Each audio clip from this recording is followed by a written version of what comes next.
Colonel Rob Maness has a lifelong record of providing dedicated service to this nation.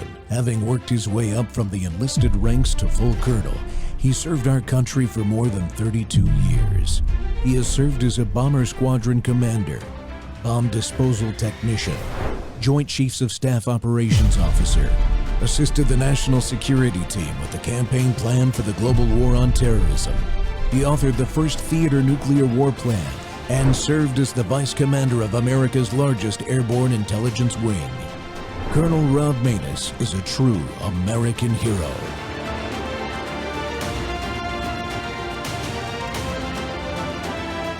This is Rob Maness Live. Opening the new front against the previous Biden administration, Defense Secretary Pete Hegseth has announced a review of the 2021 U.S. Afghanistan withdrawal, calling the troop pullout disastrous and embarrassing. Hegseth vowed accountability for the events that led to the death of 13 U.S. service members.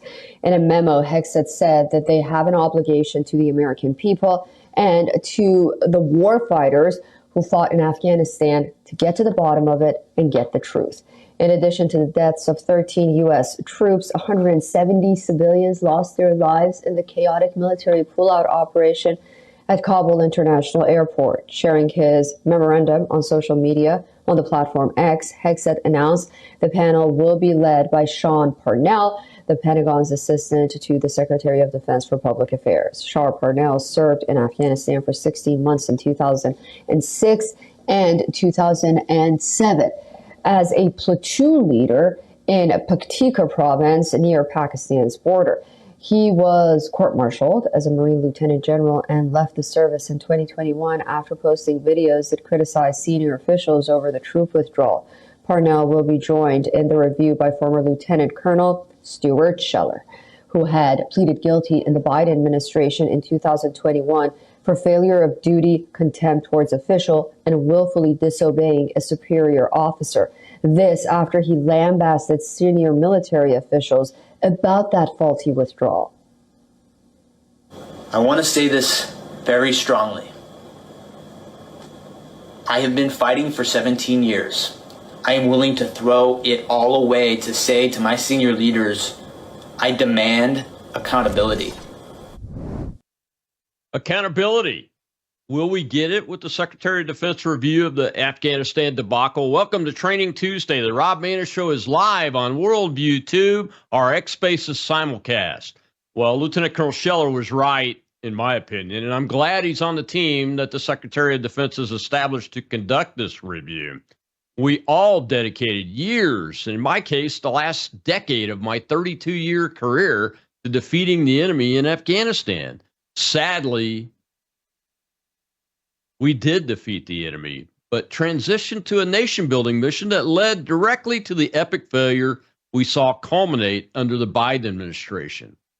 The blood of Americans was spilled unnecessarily, and hundreds of civilians died because of the decisions made in the years and months leading up to their deaths.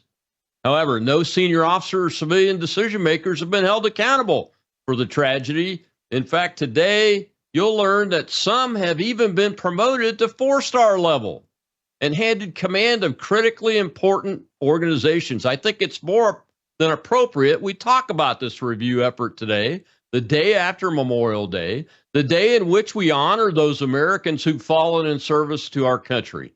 That is why my guest today is senior geopolitical strategist, drone expert, author, and most importantly, retired Lieutenant Colonel Army helicopter pilot Darin Gobb. Lieutenant Colonel Gobb spent 4 years of his service in Afghanistan and at one point wrote a plan to evacuate the country in the event of an emergency. Darin, welcome back to the Rob Maness Show. Been too long. Hey, Rob. Always a pleasure to join you. Yes, it has been too long, that's for sure. But that's not my fault. Oh, no, it's my fault because I'm a terrible scheduler. I never was any good at that. Just ask my old bosses for the Air Force. Of course. Well, hey, man, you know, I mentioned that you wrote an evacuation plan as part of what you were doing in one of your many tours in Afghanistan. What do you think about the review panel? And are you glad that Hegseth is doing this? Where do you think it's going to go? Well, I'm glad he's doing it. Granted, I'm going to have to hold out hope that it ends up with some sort of result that matters. That's always seems to be the question: is are we going to analyze this thing to death and then nothing ever happens? That seems to be sort of like the DC way of doing business. But ideally, it will expose some things that maybe the general public didn't know, and hold some people accountable. And when I mean accountability, I mean it's sometimes also maybe recognizing that someone did something heroic that hasn't been put out there in public yet that should be, and that people should know about, and they received their just rewards for those kinds of actions. But as we know, also there are far more people that were involved in this that just seem to be okay with making some of the most strategic blunders any presidential administration could ever make in embarrassing our country on the national stage. I mean, I did 4 tours there, but I went back and forth many other times throughout the years for a variety of reasons. And it just seems like I never left the country. But unfortunately, that seems like another wasted investment at this point. Yeah, and the length of the operation, especially after 2005, leading up to the withdrawal and everything, do you think that lends itself to working against getting to the bottom of things from an accountability perspective? Because this deal was a lot more than just about the last 6 months, wasn't it? It was. There's a lot more that the review could take a look at too. I mean, it's from a perspective on a guy on the ground who was there 04, 06, then back multiple times, even for short or short little stints, and then 2011 and 12, 13, all those windows, you get to see it each time, and it's always changing. But what never changed was it's winter, things are calming down. Oh, spring is coming, fighting season's coming. Through the summer, you're in the middle of fighting season. Then, that's winter. And guess what? You just kind of recycle 20 times. And it's kind of reminds me of my time in Korea. The standard joke was, we've been in Korea 1 year 50 times, or whatever. At the time, of course, it was 98, 99. So that's kind of what Afghanistan turned into, with, of course, a very brutal and embarrassing end. Yeah, when I left, my last combat tour was mid 2005.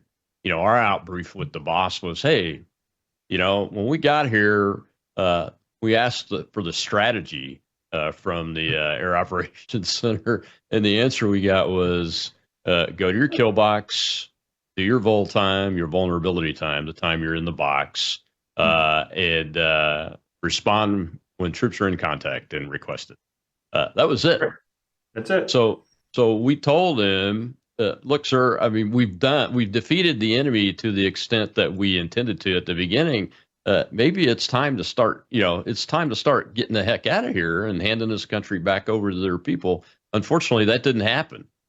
So there's a whole lot of decisions from that time frame, just past that time frame, up until the withdrawal, that really need to be looked at, regardless of the administration that was in power, doesn't it? Yeah, it does. And it's from the farcical to the ridiculous to the heroic. I mean, it's all there, of course, but trying to think that we could go in there and enforce a Western style democracy on a land like that, whose entire history is one of saying we don't want outsiders interjecting themselves here, and you can leave, and we'll fight you until the bitter end, however many years it takes. Well, I mean, we went into valleys in Afghanistan where they thought we were the Russians still. That's how isolated some of those areas are. And you just get tired of it. And he used the word strategy, which of course there never really was one. And I tried to define it too for most of Eastern Afghanistan for a while for people. And it was just like, train them, let them fight for themselves. It's like, okay, that sounds easier than it really is. And you're trying to enforce things like the farcical type of stuff, trying to say, okay, Afghanistan, here's your digital logistics systems for ordering parts for your Humvees and your Toyotas. Oh, you can't read. Yeah, okay. Yeah. Through no fault of their own, whatever. It's like they have ways of doing business that works for them. Sometimes it's best to let them do that. And our job, as you said in the beginning, we accomplished it. We defeated an enemy. We punished a specific set of group and people who took part in the 9/11. Once you did that, I mean, it was time to go. But we drug it out until we caught Osama bin Laden, which, you know, I dare say we've known where he was for quite a long time. And then we kept dragging it out. And, you know, if this was the stock market, what's your return on investment in Afghanistan? It's not good. Yeah, exactly. You know, you mentioned the training aspect of that latter mission, which I'll be honest, I wasn't involved in at all, except for to train my folks when I was a vice wing and wing commander to go over there and execute and everything. Were you surprised at the rapidity of the fall of the Afghan National Army in all of this? Not a bit. And I think anybody who was up close and personal with this would have told anybody who was listening the same thing, that they're going to take back over, and it's going to happen quickly. And it doesn't matter, you know, whether it's Trump, Biden, Obama, that part's basically irrelevant. They were postured for that for many years and able to do it. The question is, how do we withdraw? What message do we send, and what priorities do we set out there as we're doing it? You know, I was part of a small team that set up the Security Force Assistance Brigades as they moved into Afghanistan, where you basically just gut the leadership of a light infantry brigade, for example, and bring them over with a small team and leave most of the brigade back in the United States under a skeleton crew of leadership. That did harm to the military in general. It didn't really help the Afghan army, Afghan police overcome exactly, you know, what we saw the result would be. And so there's a lot of different prices that got paid, the cost to this mission in ways that, you know, the Abbey Gate and our withdrawal from Afghanistan was just one small example of. And we knew years ago that this was not going to be one of those cases where we left and a budding democracy took place. And next thing you know, you've got a large size Switzerland in the middle of Central Asia. That just wasn't going to happen. China knew it too, by the way, because I saw them there in 2005. Their strategy was to creep into Afghanistan, knowing that someday we would leave and they would take over. Yeah. I mean, you know, what you just described sounds eerily familiar to Vietnam. Creating indigenous units, but giving them American leadership, commander in the leadership team. That's those were some hard, bloody lessons learned from Vietnam that I thought that we had as an officer that rose up through the ranks post Vietnam. I thought we had overcome those. Well, I would agree that it's definitely a lesson, but clearly we didn't learn them. Yeah. I would hope we did this time. We're very good about fighting the last battle, the last war, not necessarily applying the things we need to from those wars. And I think we're doing the same thing now in some regards by acting like this, the drone warfares of today is a shock. Right. If you listen to the experts, you'd have been 15, 20 years ahead of this already. Instead, you're listening to DC think tanks and people who have nothing to do other than to try to find something they want to sell to the taxpayers at an exorbitant cost that's going to be ineffective for the next conflict because it's trying to solve the last one. And Afghanistan is just one part of that. Yeah, that's a tough pill to swallow, Darren. Got to take our first break. When we come back, we'll see a little clip talking about the length of the operation and which decisions should be looked at. And we'll be right back with retired U.S. Army Lieutenant Colonel Darren Gaub and helicopter pilot. And he's got more time in Afghanistan than anybody I personally know. So it's a very interesting conversation. It's one that has to be had, especially today, the day after Memorial Day. We'll be right back.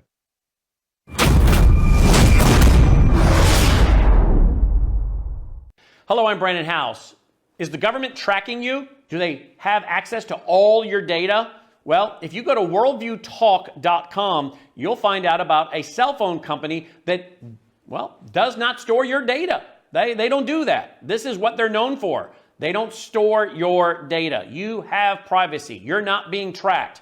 That's why a lot of folks are turning to worldviewtalk.com. You'll find their prices are very competitive. All the details are there at worldviewtalk.com. Again, worldviewtalk.com. Oh, while you're there, not only do they have cell phones that aren't tracking you, you can find out about how to get a satellite phone. Should the whole system go down and you want to communicate with a family member or a loved one, you might want to have a satellite phone. Or how about their solar generators? They have great solar generators. Check them all out right now. Worldviewtalk.com, worldviewtalk.com.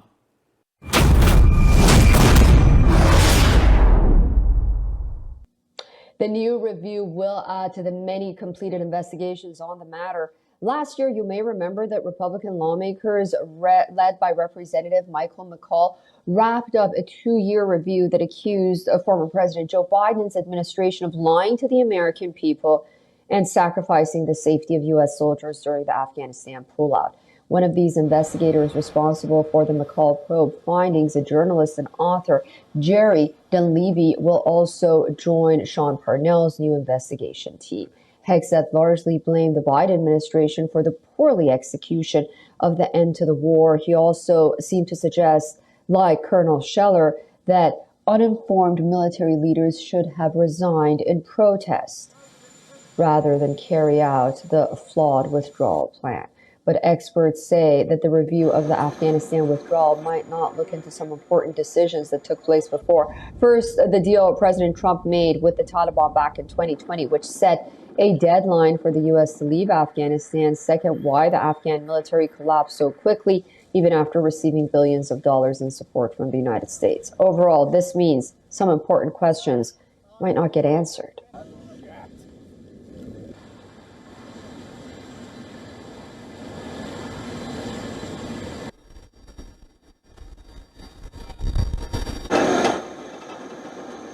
For all the latest news, download the WeOn app and subscribe to our YouTube channel. Welcome back to the Rob Mader Show. It's Training Tuesday, and the discussion today is about the new review panel that Secretary of Defense Pete Hegseth has established under Assistant Secretary for Public Affairs Sean Parnell, who is himself a platoon commander, platoon leader with, I think about 16 or 17 months of combat time in Afghanistan. And my guest today is a retired Army Lieutenant Colonel Darren Gaub, who's a helicopter pilot, but also, and probably even most importantly, has spent a lot of time in Afghanistan, over 4 years, plus trips back and forth, and helped write one of the emergency evacuation plans. And Darren, that clip, I wanted to point that out, that the agreement that the first Trump administration had with the Taliban should be looked at too, shouldn't it? Yeah, I think it's consistent to say that we don't want to do the deep dive into Afghanistan only because of Biden or only because of Obama or anything. This should be one of those things where you crack the whole thing wide open and you have the right people who can look at everything that happened, because they're going to compare what's the difference between what Trump was working and what Biden ended up executing. And was there inherent failures we should have expected out of Trump's plan that we just never got to realize? Or what would have made it a whole lot better than what Biden ended up doing? I can suppose certain things based on actions and a little bit of insider baseball, of course, what the plan was. I knew a little bit about it. But let's bring it together. Let's compare and contrast the differences. Because one thing's for sure. Those who were defending Biden religiously and everything that happened were constantly pointing back to the fact that Trump planned on leaving too. And they think that just by stating that the two things are equal. Well, there may be areas where they were equal, but there clearly were areas where they were not as well. And it certainly showed. Yeah. Yeah. Well, I mean, there are a lot of finger pointing backwards at the Trump administration for that May 1st date, which really, I guess the Taliban, the way things go with agreements like that is if one side breaks it, the other side feels free do what they think they need to do in their best interest. The Taliban obviously were intent on taking over the country. No surprise to me. Haven't seen this before, but that's all the more reason to go back all the way back to the decision to get into nation building, isn't it? Well, it is. That's the key word. I was going to bring it up if you didn't. It's George Bush said we're not going to be involved in nation building, and then we turned into nation builders. It seems like we have a hard time defining and establishing those conditions that say this is when we leave. They're never going to be perfect. So you have to establish what conditions you're content with in accomplishing the mission and then leaving. And we would have been there probably 20% of the time or less than the time that we were actually there. People who do not want to own their nation and build it into something that we envision for them are simply not going to do that. And Taliban took over very quickly because, well, they're the ones who are going to stay there, and they knew full well we were leaving. I would disagree with the idea that we set a date on something like happened even under the Trump administration. Mm-hmm. You focus on conditions and say, when these conditions are met, we will leave. I love what he did regarding, the Taliban leader and saying, hey, listen, here's a picture of your house. You touch one of our soldiers, we'll kill all of you, that kind of thing. That's a message Afghanistan understands. But the Taliban was poised to take over regardless of whether it was when it happened or whether it was years earlier, regardless of the presidency. That was always going to happen. It's just a question of whether or not we displayed an international sign of weakness and incompetence in the way that we did it, or maybe not. But unfortunately, that message was heard around the world, and we see the consequences still today. Well, you're absolutely right. You mentioned, I'm glad you brought it up, that we should be making decisions and those kind of agreements, and whether we go through a what I call a gate, because you set up a series of gates to get to success, which in this case would have been our peaceful withdrawal. And when you do that, you do it by conditions based. You don't do it by time. And I thought I heard President Trump say that several times publicly, that the withdrawal and the agreement would be conditions based. Was I incorrect about that?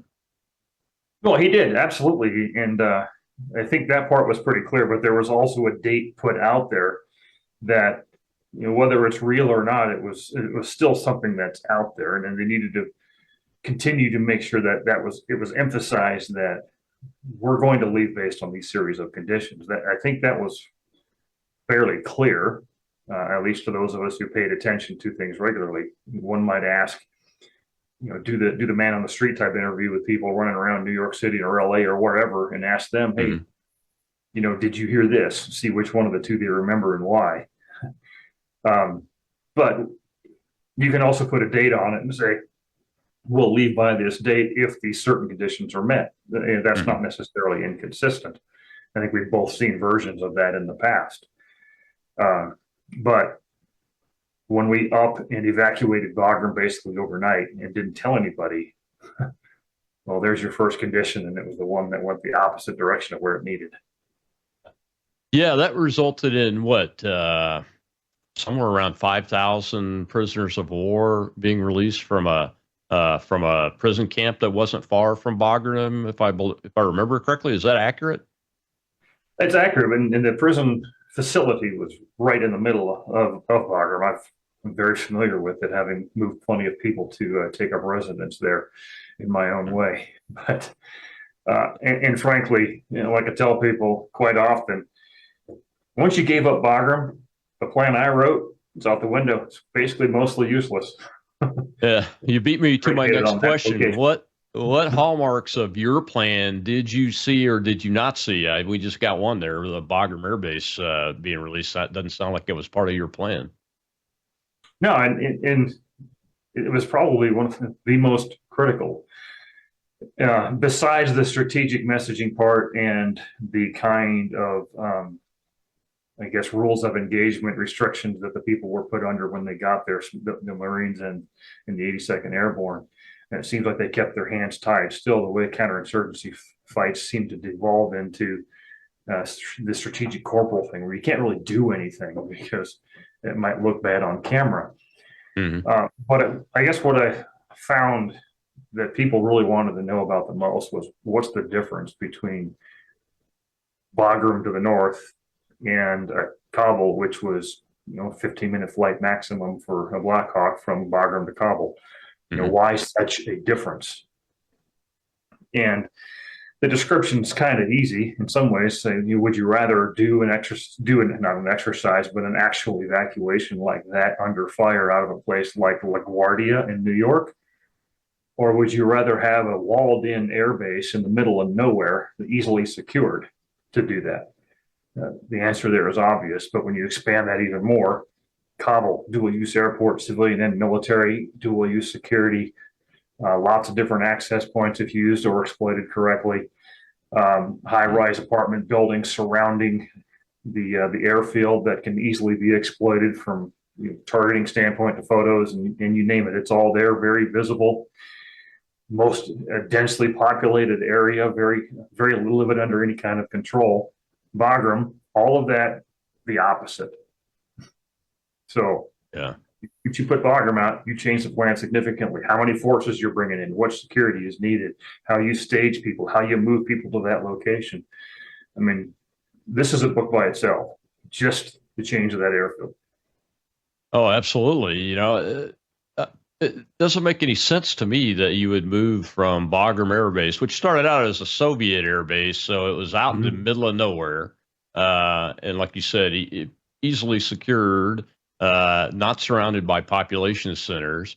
And you put yourself right in the middle of Kabul with millions of people surrounding you, of which you've proven to yourself time and time again, you can't even vet the troops from the Afghan population that have done green on blue assassinations and hits and killed even a 2-star Army general, American Army general at one point. And you put yourself in that position. It's incredible. Well, we got a question from the audience. Let's go ahead and take that. Rob, the Patriot, is my host over there. Go ahead, Rob. All right, Colonel, we have Colonel Burton.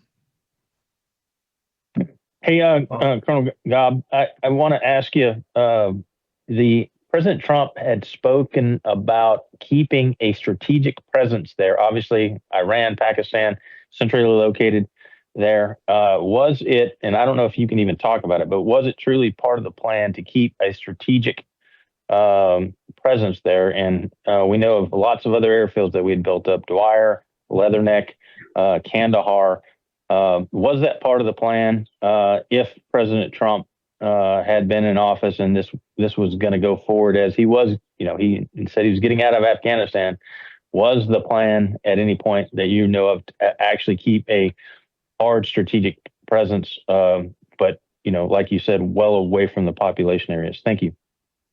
Yeah, no, great question. And there were, as always, there are multiple plans that go into these things. And so you leave yourself options. You never make plan A and then don't do anything else, because you never know what's going to happen. But yes, there were reasons why Bagram would be kept and why it could have been kept in the right situation, which is why it's also, by the way, popped up again recently as a base that we considered reoccupying under the right circumstances.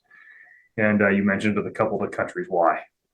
But I guess that's about as far as you can really go with that. But that did not go unnoticed, that it was part of the plan. Yeah, or one of the plans. Yeah, one of the plans.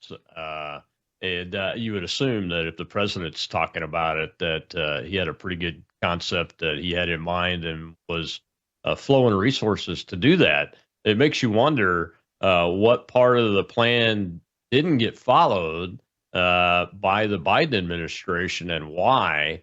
And I think that's also a key piece to this. But another key piece, Darren, and we'll get to it after the break, is there's a long, dark shadow of unaccountable leadership in the United States military over our population. And I think it's hurt recruiting, which is starting to come back now because of the transparency and the aggressive leadership of the Trump administration.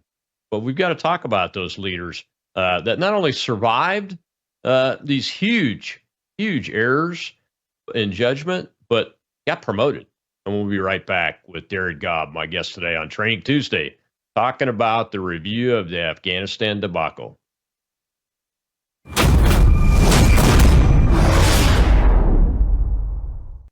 Hello, I'm Brandon House. Would you like to gain access to over 20 years of my radio shows, TV shows, my books? I've written 15 books, and most of those books are ebooks now. And we have conference DVDs, conferences where we filmed our conferences at the Ozarks, literally starting 20 years ago. It's all available in our archived vault. All you have to do is go to worldviewtube.com/vault, worldviewtube.com/vault, and for a reasonable monthly fee, you gain access to over 20 years of Christian worldview programming, news, information, books, documentaries, and a powerful search engine. And folks, it's a great way not only to educate yourself, equip yourself, but it's a big way that you can help fund our continuation as a broadcast network. Please check it out. worldviewtube.com/vault, worldviewtube.com/vault, and help us continue pushing out a Christian worldview.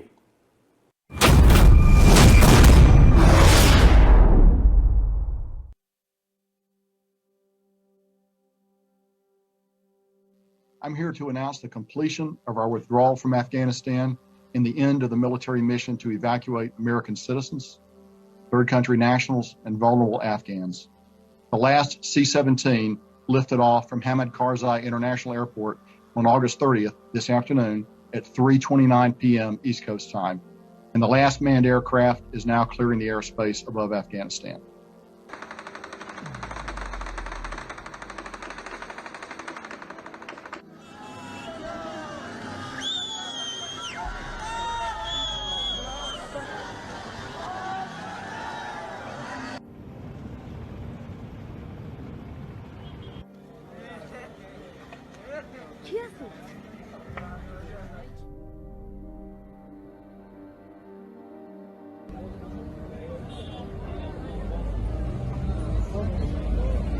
The military phase of this operation is ended. The diplomatic sequel to that will now begin. Welcome back to the Rob Maness Show. It's Training Tuesday. We're discussing Secretary Hegseth's review panel he's established to review the withdrawal from Afghanistan. And my guest today is retired U.S. Army Lieutenant Colonel Darren Gobb. Darren, when I see that clip, in the beginning of it, you couldn't hear her speaking, but it showed a night vision goggle view of was titled "The Last Soldier Leaves Afghanistan." And you're very familiar with that photograph.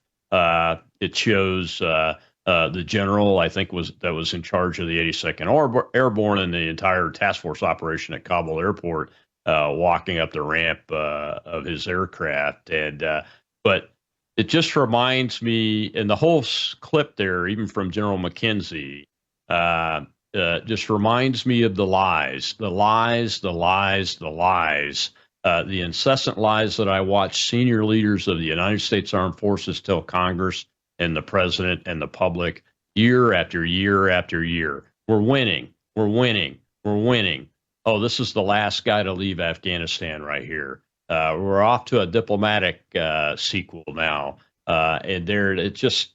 I think that's worth discussing, and it has to be covered in this review. It does, and I'll give you an interesting background here. Is when I was in Fort Riley, Kansas, I was Secretary of the General Staff, working for the Division Commander, General Funk. And he had two brand new one-star generals come walking through and taking over their positions as we got ready for more missions in the Middle East. Mm-hmm. And one of those was General Donahue in that picture. And the other one was, at the time he was the division commander, his boss, General Eric Kurilla. So both of them come basically walking into Fort Riley at the same time together. Kurilla went off to command the 82nd Airborne Division, and then to command the 18th Airborne Corps. Donahue went off to replace Kurilla, commanding the 82nd Airborne Division. And so when Donahue went over to Afghanistan with this particular mission, his boss at the 18th Airborne Corps was Kurilla, and of course McKenzie was the CENTCOM boss over in the Middle East. Mm-hmm. So, yeah, I know two of these guys quite personally. Worked around them quite a bit, but a lot of other people did too, and many of them are still disappointed to this day. And the hard part is hearing and seeing what happened, knowing that Donahue got on that airplane, took that picture 3 times to get it right, borrowed some of the gear in order to make it right, and then as soon as he got on the plane and sat down, of course, the loadmaster on the C-17 hops off, does his checks, and hops on. And, I mean, if you so by the letter of the law, if you really wanted to just make it simple, that was the last person in Afghanistan, the last boots on the ground, was an Air Force crewman. Neither one of them have been accountable yet. Guess, and of course, I'm sure we're going to get to this, but guess where those 2 officers are now? That's what I was going to ask you. Where are those 2 gentlemen now, Carrillo and Donahue? Yeah, and even McKenzie, I'll add in McKenzie, retired without effect and living his life. Both of those other 2 have made their 4 stars. Carrillo is commanding Central Command, is overseeing, frankly, what's happening right now in the Middle East and Israel. And although his position was held up for a while, Donahue's over as a 4-star in Europe.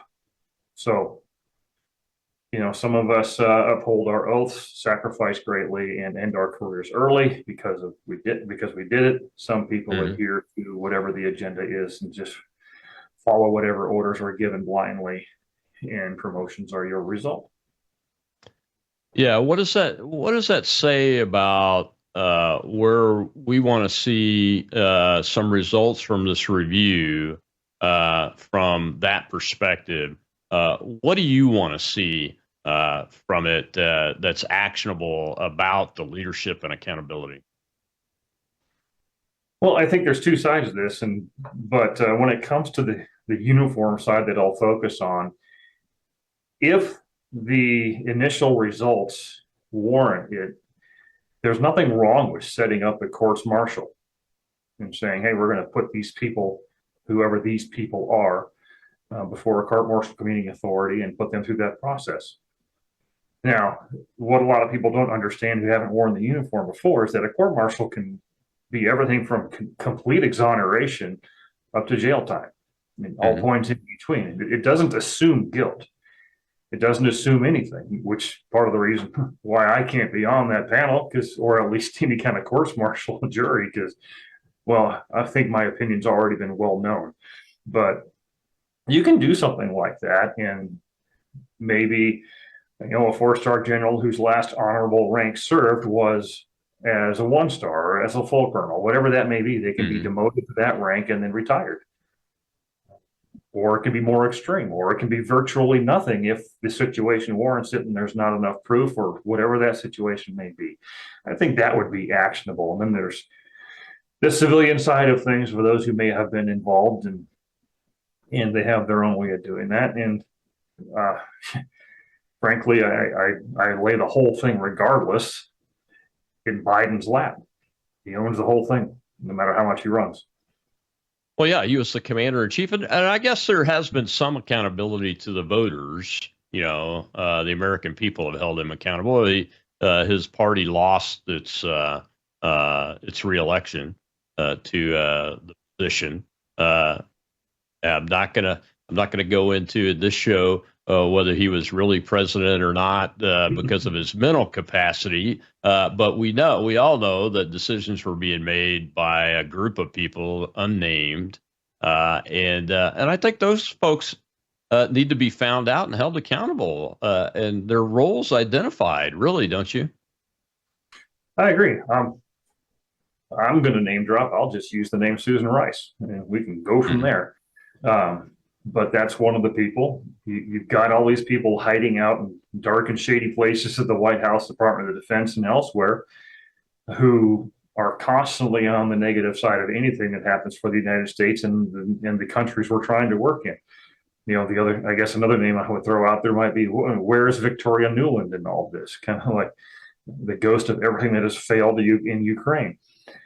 Her fingerprints seem to be in all the bad places. So I think there's plenty to peel back, and it's going to take some time.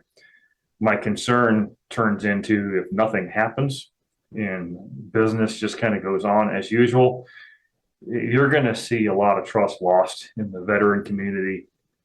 Those Gold Star families, all these people who are expecting more out of this. I have no idea whether that's going to be a reality or if we're going to see some real accountability here, which I think we all really badly want. If you see that, that's awesome. But if you don't, it's almost too late to fix it. Yeah, I was pleased to see that Stu Scheller, who's serving, I think his official position is a senior advisor to the Undersecretary of Defense for Personnel and Readiness, but he's going to be on this review panel. And I haven't had a chance to talk to him at all about it, but I hope to someday to see how he felt about getting the assignment. But one of my concerns is, though, you've seen what's happening with Dan Bongino as deputy director of the FBI. I think he's being used kind of as a foil to give the bureaucrats cover for not having things like the evidence about the Epstein client list out for public view at this point. Any concerns in that regard?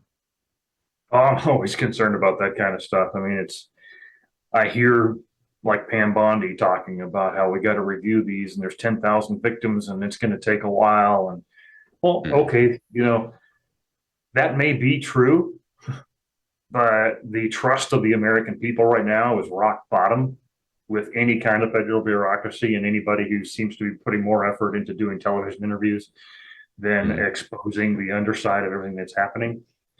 You don't have to do the entire Epstein client list. You don't have to expose all of it at one time, but you can clear enough and say, okay, here's a name and here's the proof. Here's everything that you're looking for. This is one example of hundreds. There'll be more. But I'm always concerned when these things just drag on and drag on, drag on. The American people gave the GOP the trifecta, House, Senate, and the presidency. And if that may never happen again, if at the end of it, we're still right back where we started. That never works. Yeah, I don't know if you've seen the report from Congress that the initial clip in the show talked about, or the second clip in the show talked about, but that was a 2-year investigation. And I don't see that anybody was held accountable for the Afghanistan withdrawal based on that. And if the DOD panel is going to use that, and it's my understanding one of the investigators from that committee investigation is on the review panel, then do you have very high expectations for any actionable outcomes like we were talking about with the generals? Unfortunately, I keep my expectations very low when it comes to this stuff anymore. It just seems like people lack the willpower to do something that needs to be done. And the general officer rank thing doesn't scare me one bit. If you do right, then great. We should magnify that. If you do extremely wrong, then we should magnify that too and make sure that those people are held accountable, regardless of how you get there. But yeah, if all we're going to see is here's another investigation 3 years down the road, yep, nothing happened. Well, there's a reason why everything basically that's Washington, D.C. is at the bottom of every approval rating across this nation. And it should stay there if they fail to realize what we want them to do here. Yeah, we've got a midterm congressional election looming already. That's why the founders created the 2-year election cycle, in my opinion, was to try to get people to show some backbone and do what's right for the country. Before you get to the point where you're losing the House of Congress. And we gave them the trifecta, as you mentioned. But doesn't look like there's a lot of hope out there on the base voter side, on the side of the American people that voted for all this. A lot of skepticism. Well, I want to, in the next segment, in the last segment, I wanted to show, and we will show the Abbey Gate 13 and talk about that and find out what you know about how they came to be in that situation. You kind of mentioned the rules of engagement already, But I want to see if we can get specific and talk about what needs to be held accountable for that specific action itself and the death of those 13 Americans. We'll be right back with my guest, Darin Gobb. We're talking about accountability and the Afghanistan withdrawal and the new opportunity here with SecDef Hegseth's review panel. We'll be right back.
Afghanistan. Yes.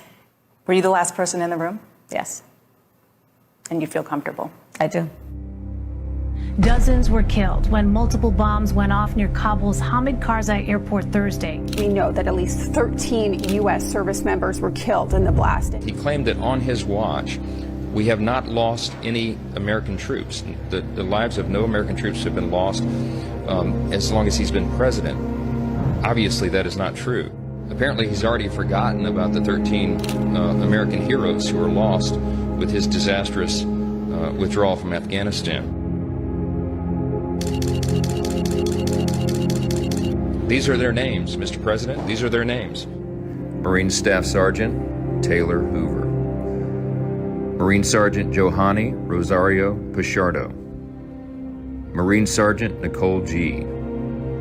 Marine Corporal Hunter Lopez. Marine Corporal Dagan Page. Marine Corporal Humberto Sanchez.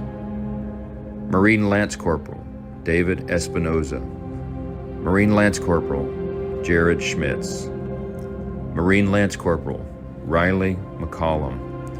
Marine Lance Corporal Dylan Marola. Marine Lance Corporal Kareem Nakui. Navy Petty Officer 3rd Class Maxton Soviak.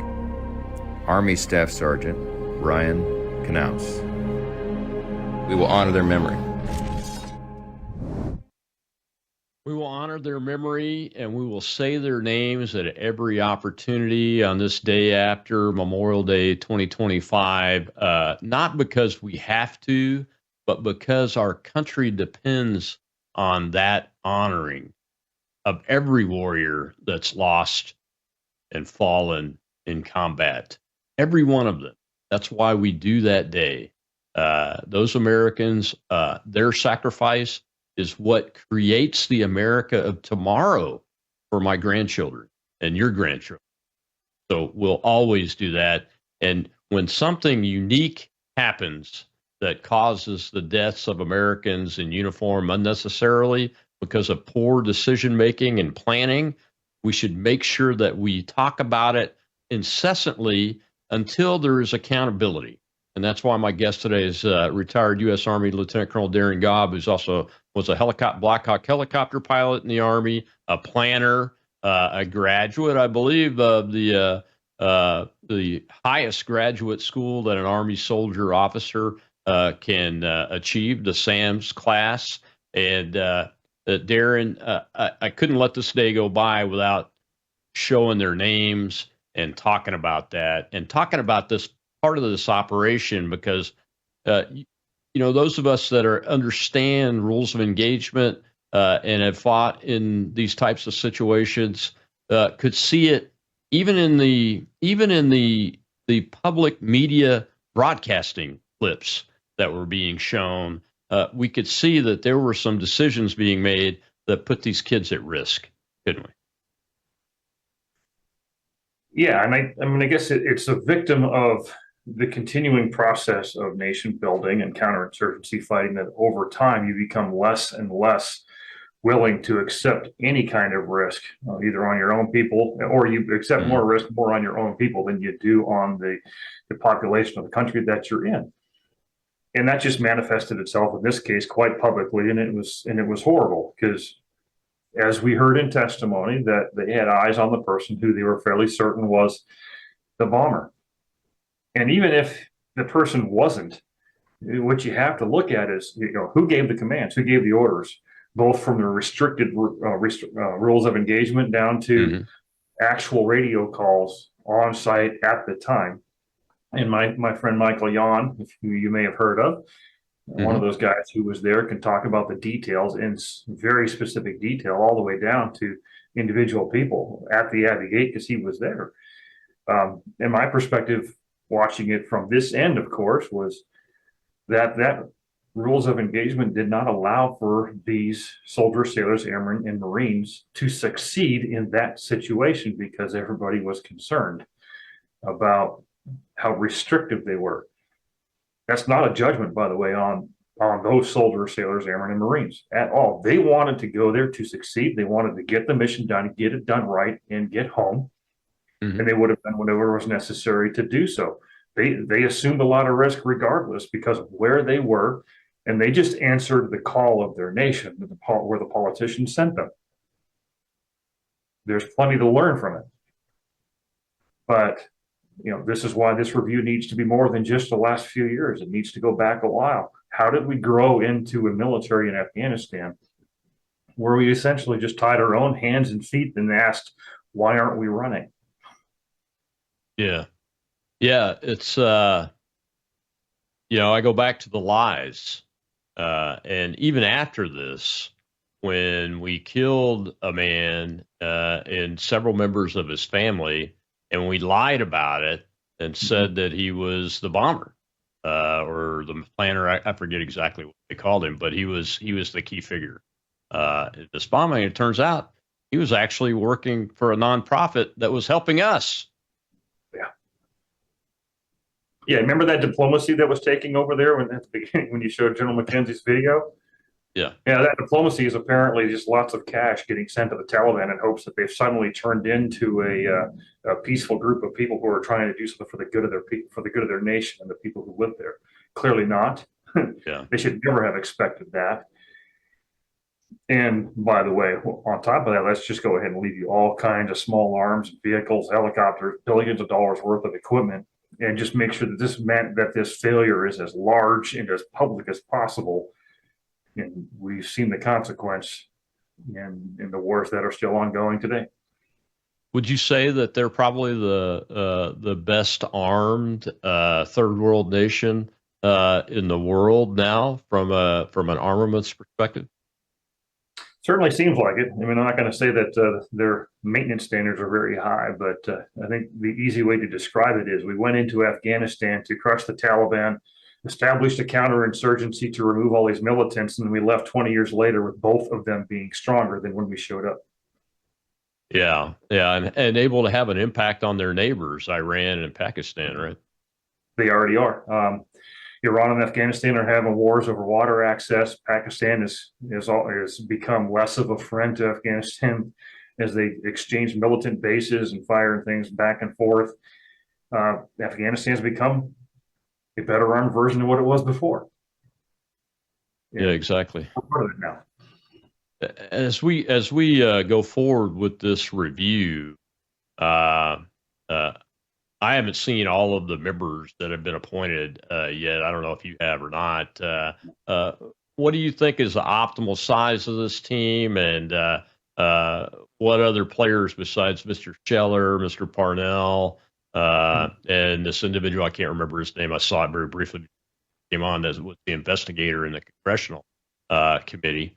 What would your thoughts be on what the rest of this team should look like? Well, I think that's a decent start regarding the rank structure, because the first thing that some of these general officers are going to do would be to circle the wagons around themselves. There may be some today that have made that rank who at the time were not, that are brought in. But to me personally, I think the highest rank on the whole thing should be an 06 colonel or captain Navy level. And the team probably needs to be about 10 at the most. And then they just go out and do interviews and things like that. Smaller teams are faster, more nimble, more effective. But it can't just be a Department of Defense either. You've got to bring in Department of State, who, by the way, they were centrally focused on Kabul. So you wonder why everything was run out of Kabul. Mm-hmm.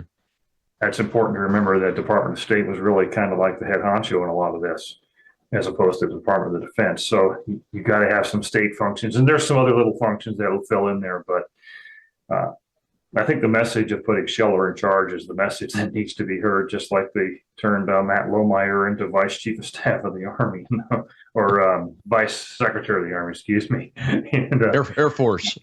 We got Matt as the Undersecretary of the Air Force. So. He's probably going to call me later and say, "What are you talking about?"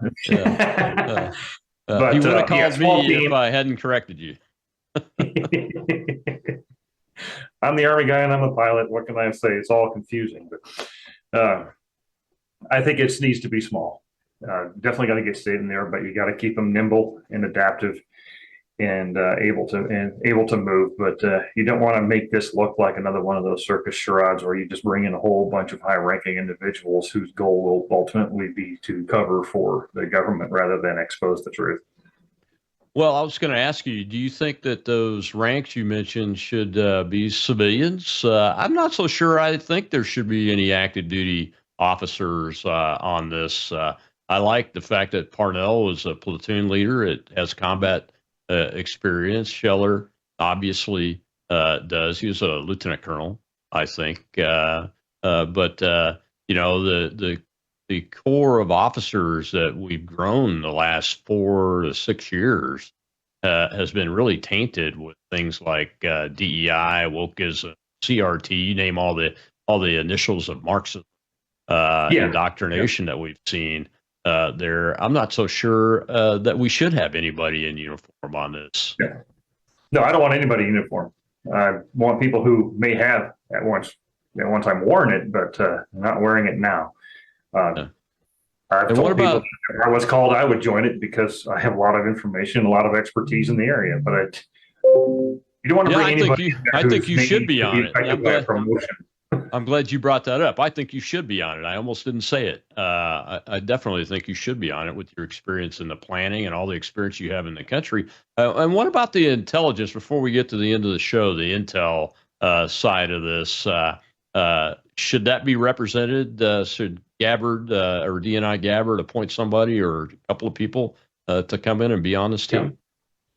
And I was thinking, somewhere in the neighborhood of maybe defense intelligence, not uniformed NSA. Somewhere in there is the right person to sit on there and say, okay, this is the picture that we painted for them, from what's the Taliban going to do down to the exact threat on Kabul at the time. All of that needs to be known and brought out from multiple different sources. But this needs to be completely a civilian effort, sort of like the Inspector General type of thing, where an organization that's not accountable to anybody else but maybe one person in the truth, rather than have people there who risk future promotions because they dare to say what actually happened.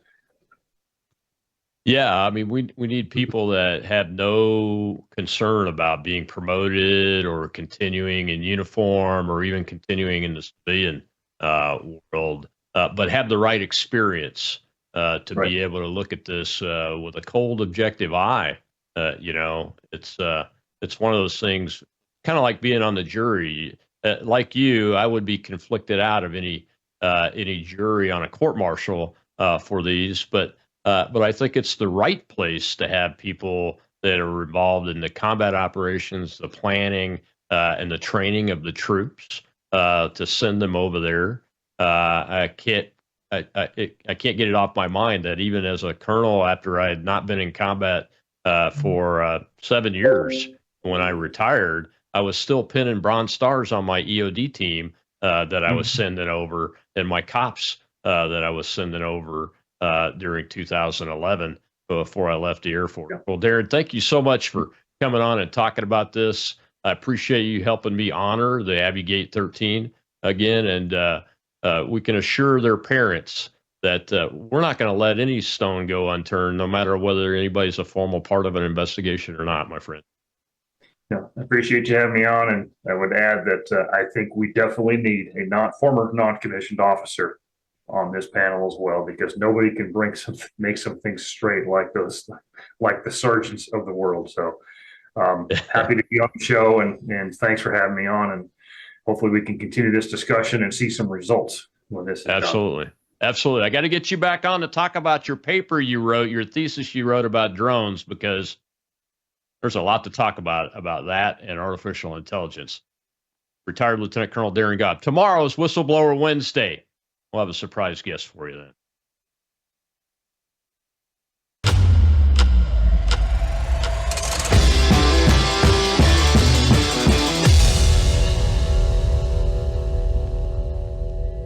You are watching Worldview 2, built on the 35 years of Worldview books, documentaries, research, high-profile interviews, and the radio and television broadcasts of Brannon House.